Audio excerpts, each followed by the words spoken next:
बस भी है। परफेक्ट का मतलब आप लोग जानते हैं कि कोई भी कार्य पूरा।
आते हैं, जैसे आप समझने की कोशिश कीजिए।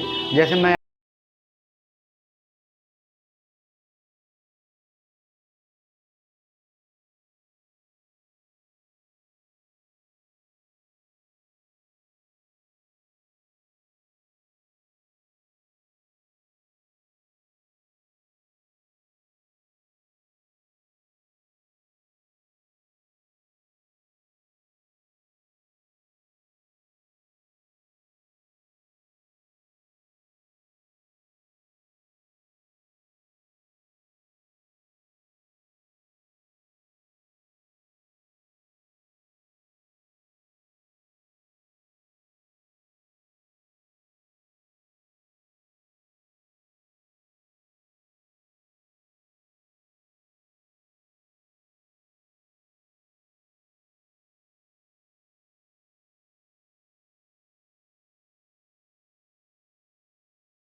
उसमें तो आपका ये हैज भी ना जाएगा।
ये समझने की कि सिंस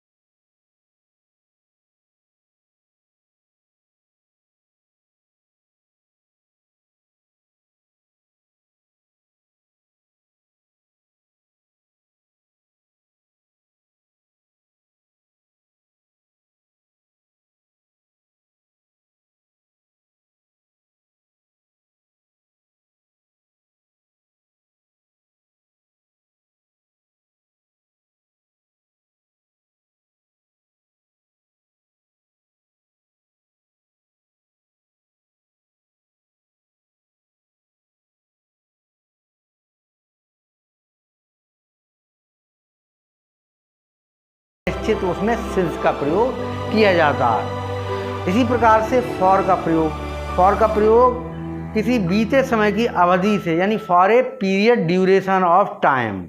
इसमें आपका कोई घंटा हो सकता है, यानी 2 घंटे से, 4 घंटे से, 5 घंटे से, 4 मिनट से, 10 मिनट से, 8 मिनट से, 2 सेकंड से, 3 सप्ताह से, 2 महीने से, 2 साल से, कुछ समय से, फ्यू वीक, कुछ सप्ताह से, कुछ आपके सेकंड से, फ्यू सेकंड्स हो सकता है, या लॉन्ग टाइम हो सकता है, या जो भी है, तो उसमें फॉर का प्रयोग किया जाता है।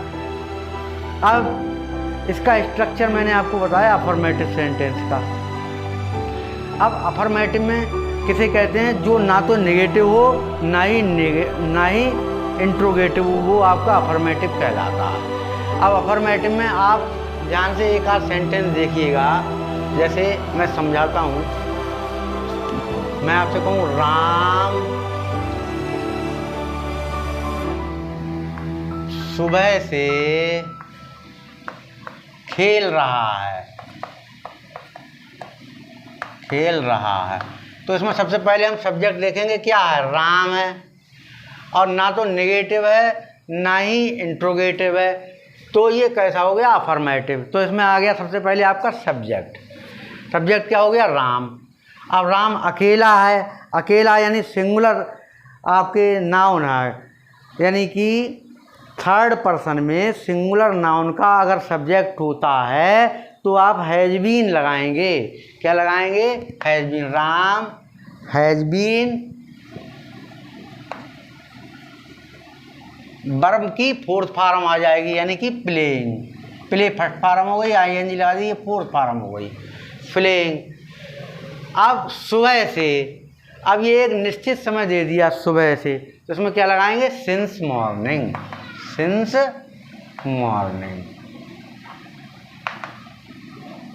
ये आपका अफर्मेटिव सेंटेंस हो गया।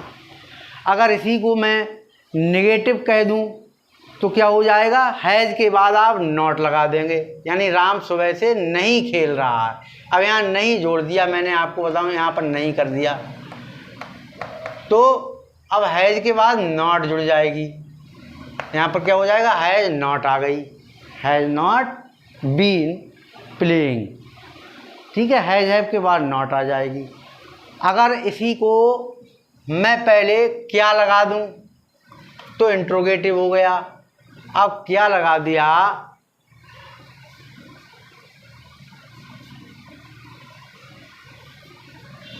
मैं कहूं क्या राम सुबह से खेल रहा है, तब ये कैसा हो गया, प्रश्नवाचक हो गया, इंट्रोगेटिव हो गया। उत्तर हाँ या ना में आएगा। हाँ या ना में जब आता है तो आपकी हेल्पिंग वर्ब जो भी है वो पहले आ जाएगी। इसकी हेल्पिंग वर्ब हैज या हैव है, तो अब आप हैज को पहले लगा देंगे, हैज राम, और ये जो है यहाँ पर है ये हट जाएगा, has Ram been playing since morning. अब यहाँ प्रश्नवाचक चिन्ह लग जाएगा, यानी कि क्या हमने अंतर किया कि जो हमारा सब्जेक्ट है राम, उससे पहले हैज आ गया। ठीक है, हेल्पिंग वर्ब के रूप में has Ram been playing. Okay, अगर यही चीज़ नेगेटिव में हो जाए, यानी कि इंट्रोगेटिव नेगेटिव हो जाए, क्या राम सुबह से नहीं खेल रहा है, तो अब ये क्या हो गया, अब आपका यहाँ पर राम के बाद नॉट आ जाएगा, वैसा ही नियम। Has Ram not been playing since morning. अगर कहीं जिसमें आपका WH फैमिली का कोई भी शब्द दिया गया हो, यहाँ पर इसी प्रकार आ जाए, जैसे राम सुबह से कहाँ खेल रहा है, तो कहाँ की अंग्रेजी पहले आ जाएगी, यानी कहाँ क्या आ गया, WH फैमिली का शब्द आ गया, तो वेयर आ जाएगा पहले। ठीक है, जैसे मैं आपसे कहूँ कि राम सुबह से, या शाम से कर लो, चलिए शाम से कहाँ खेल रहा है,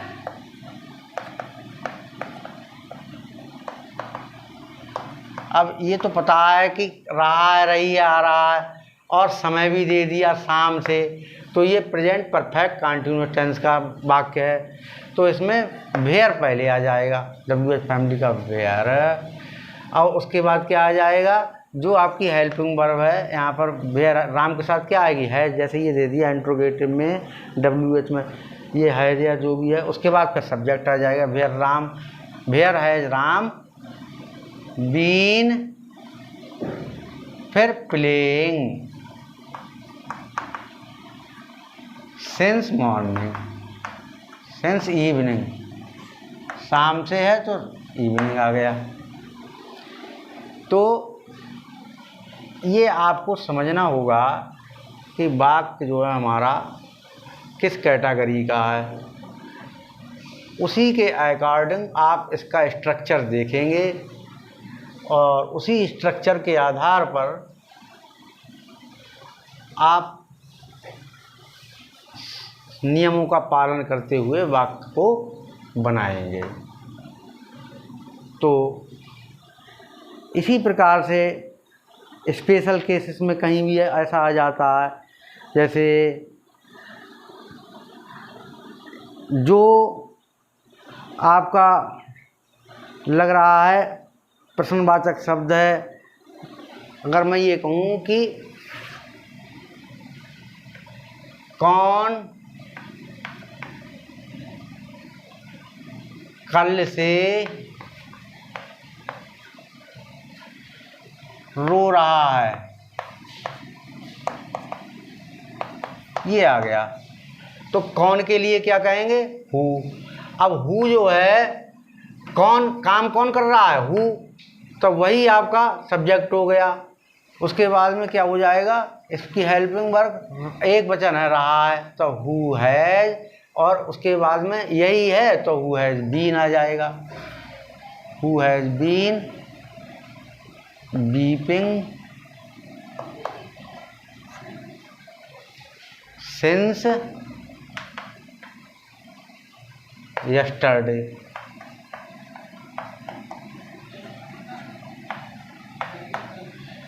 तो ऐसे स्पेशल केस में जहाँ पर जो भी WH का फैमिली का सोर्स लगता है या वही सब्जेक्ट है, तो उसके बाद ये नियम होगा। बाकी में सभी आपने देख ही लिए कि बाकी में क्या होता है, आपका सब्जेक्ट आ जाएगा, फिर जो भी है, हैज़ बीन, हैव बीन, जैसी भी है, उसका प्रयोग करते हुए हम इसको आसानी से बना सकते हैं। तो मैंने बहुत जल्दी इस टेंस को कराने की कोशिश की। थोड़ा सा समझने की बात है, कंटिन्यूअस और परफेक्ट दोनों कैटेगरी हैं, समय भी दिया हुआ है, जारी भी है, तो ऐसे वाक्य को प्रेजेंट परफेक्ट कंटिन्यूअस की कैटेगरी में लेंगे और इसको आप अपने दिमाग में रखिएगा, इसका स्क्रीनशॉट ले लीजिएगा, हर समय आपके चलते फिरते इसको दोहराते रहें, तो ये जीवन में आप कभी भूल नहीं सकते। तो इसीलिए मैंने बहुत सरल से तरीके से आपको कराने की कोशिश की है। इसी के साथ मैं अपनी बात समाप्त करता हूँ। जय हिंद, जय भारत।